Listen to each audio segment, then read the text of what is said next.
Netaji, Birth of Indian Independence.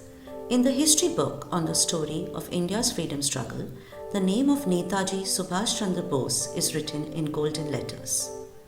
On the auspicious occasion of his birthday, to pay our tribute to Netaji, we are presenting a new audio series titled Netaji, Birth of Indian Independence on your very own audio series and audiobooks platform Ace FM. The story of this greatest warrior of India's freedom struggle, whose bravery and foresight are unparalleled, will be narrated again and again for centuries to come. Inspired by Netaji's biography, we too are presenting his story in a new style in which fiction has been mixed with facts for the purpose of entertainment. We sincerely hope that you like it.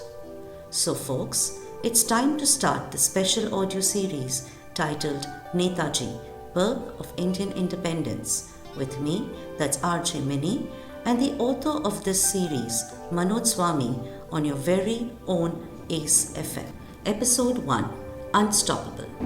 There is a loud lightning in the sky, and a prophecy is heard. Arise, awake, and stop not till the goal is reached.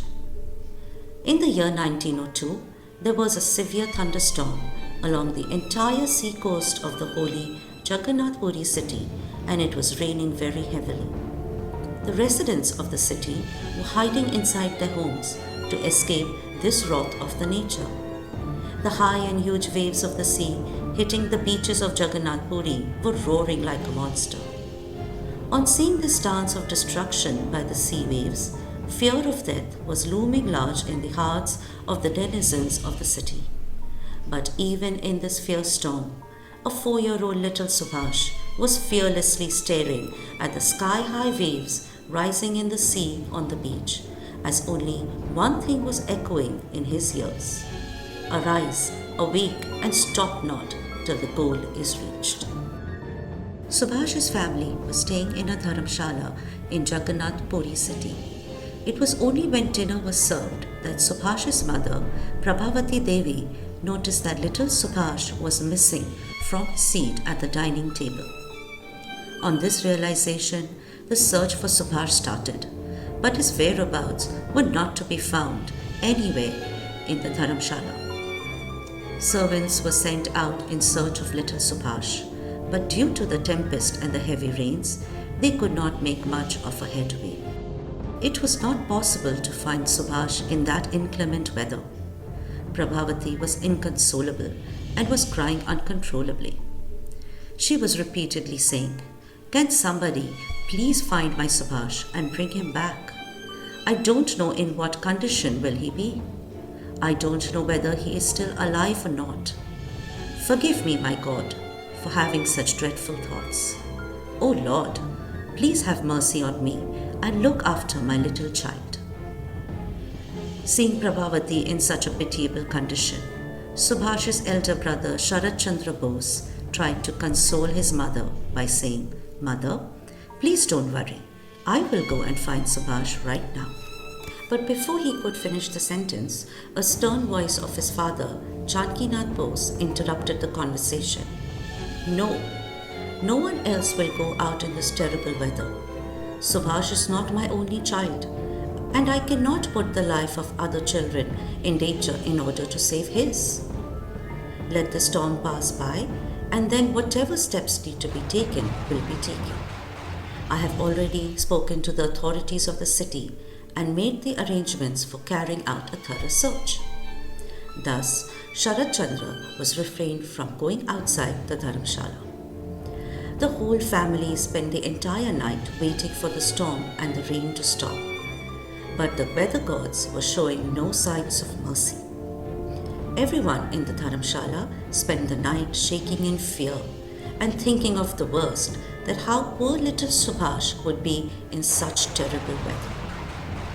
Some even had doubts that whether he is still alive.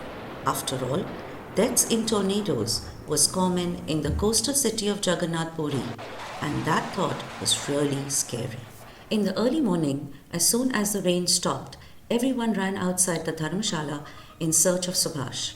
Janakinath was a very influential person, and the entire municipal corporation of Puri town had started searching for the little SubhashChandra Bose. Sharat Chandra, the eldest brother of Subhash, set out in the direction of the beach. He had a hunch that his younger brother would probably be found on a section of the beach that was a favorite of the two brothers, and his intuition proved to be right. On the beach, he saw his little brother Subhash standing in front of the calm sea waves, gazing at the sun. Sharat slowly moved towards Subhash, and after reaching very close to him, he asked, "Subhash, where were you all night in the terrifying weather? And why are you standing here all alone by yourself? All of us were so worried for you. Come on, let's go back to the Dharamshala where everyone is really concerned about you." Subhash replied, "Dada, I was standing here all night waiting for the sun to rise. You were right when you told me yesterday that irrespective of whether a tornado strikes the skies or the earth is hit by an earthquake, the sun rises at the decided time to fulfill its purpose. Like the sun, I too will rest after fulfilling my purpose of seeing the sun rise. Please let me fulfill my purpose, then we will return to the Dharamshala." Sharat Chandra lifted his younger brother in his lap and hugged him. He remembered the incident that happened between the two of them at the same place the previous morning. Subhash's family often used to go to the nearby Jagannath Puri Dam close to their hometown Cuttack for a few days during vacations and weekends. There was also a section of the beach that Subhash and Sharat Chandra Bose were very fond of. Both the brothers used to go for a walk towards the sea early in the morning, and then after having lunch, they used to see the view of the high waves of the sea even in the evening. It was the month of August and monsoons were at its peak.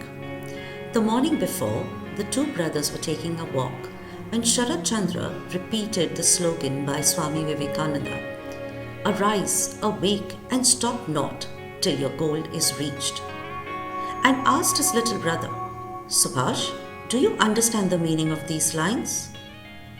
Little Subhash shook his head and replied in the negative. Sharat Chandra said, "Do you know that Swami Vivekananda had said these lines exactly 3 days after your birthday?" Hearing this, Subhash's curiosity grew a bit and he asked, "What is the meaning of these lines, Dada?" Sharat Chandra said, "These lines mean wake up and realize the purpose of your life. Then set out to achieve your purpose and do not rest or stop till your goal is accomplished." Little Subhash still did not even understand the meaning of these words said by his elder brother. Seeing the perplexed expression in Subhash's eyes, Sharat Chandra tried to explain the meaning of these words in simple terms by drawing an analogy. He told Subhash, "Look at the sun. Its purpose is to illuminate the world. It wakes up early in the morning, fights the darkness of the night, and breaks the dawn by clawing away the dark clouds so that we on earth can get sunlight. On this earth, all the creatures survive on the energy provided by the sun. All through the day, it tirelessly keeps us in the light, and then at dusk goes to the other side of the earth to illuminate life that exists there. Whether there is a storm or an earthquake, this sun appears every day at its fixed time and sets down in the evening after fulfilling its purpose at the same time. Do you understand me now, my little Subhash?" Subhash still did not fully understand Sharat Chandra's point. Then Sharat Chandra told him one more thing. "Subhash, your name means Uday, which implies to rise. Now you just have to recognize the purpose of your life and rise like the sun to fulfill your purpose. You must not stop and have to keep trying relentlessly to achieve your goal and rest only once your purpose is served." Little Subhash looked at his brother in a very strange way. and Sharat could not comprehend what he was trying to convey. He felt that Subhash is still very young and is not yet ready to understand the gravity of these insightful words. He would surely understand them once he grows up. So he smiled and both of them returned to their dharamshala while talking about other things. But that day, after that stormy night had passed, Sharat Chandra became aware of his brother's inquisitiveness, purposefulness, and determination. He realized that his younger brother was unstoppable in his resolve. Hope you enjoyed the first episode of this special audio series. To keep listening to the fascinating and entertaining story related to Netaji's childhood and youth, stay tuned to the next episode of this amazing story, which will be aired soon by us at the same time on your very own ACE FM.